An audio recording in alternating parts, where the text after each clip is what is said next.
Hello everyone, it's me JP from UniqueTutorials. Today in this video I'll show you how to show full folder path in the title bar of the File Explorer in Windows computer. So without further more delay, let's begin. So firstly just open the File Explorer and say on the above you can see this is the title bar as you can see here. So let me open our respective drive and now you can see here it keeps changing. So let me open more folders here.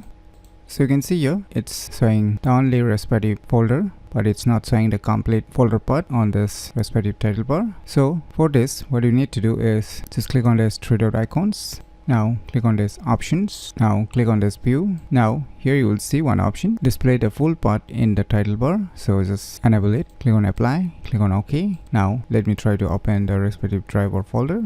Let me open this folder again. Let me open one more folder. Let me again open it. I can see here the title bar is showing the full folder path as you can see right now. So by using this method you can easily show full folder path in the title bar of the File Explorer in Windows computer very easily. So if you've never known about these cool tricks, then you should definitely give it a try. So if you find this video tutorial useful, please click on the thumbs like button, and if you're new to our channel, click on the subscribe button, and lastly, thanks for watching.